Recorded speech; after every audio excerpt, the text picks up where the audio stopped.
Ngayong panahon ng tag-init, mas pinaiigting ng kagawaran ng kalusugan ng paalala sa publiko pagdating sa mga sakit na mas madalas makuha sa ganitong panahon.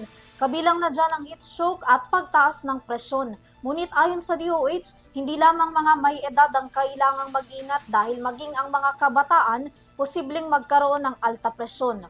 Kung anong mga sanhi nito, alamin sa aking report. Nagpaalala ang Department of Health to DOH na hindi lang may mga edad ang kadalasang nagkakaroon ng high blood pressure o alta presyon, kundi posible rin ito sa mga kabataan.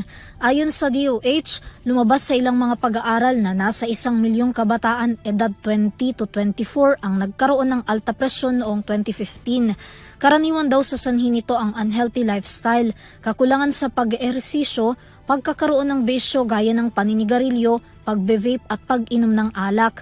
Kabilang din daw dito ang kakulangan ng sapat na tulog at matinding stress, pagkain ng mga processed food, matataba, mamantika, maaalat at matamis. Batay naman sa World Health Organization o WHO, mapanganib ang alta presyon na maaaring humantong sa mas malalang sakit gaya ng atake sa puso, stroke o maagang pagkamatay.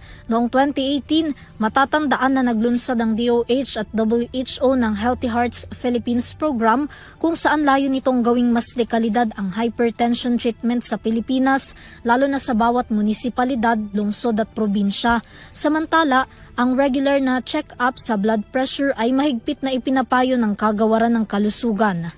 Para sa EuroTV News, Vanessa Cleofas, sumasaludo sa bawat Pilipino.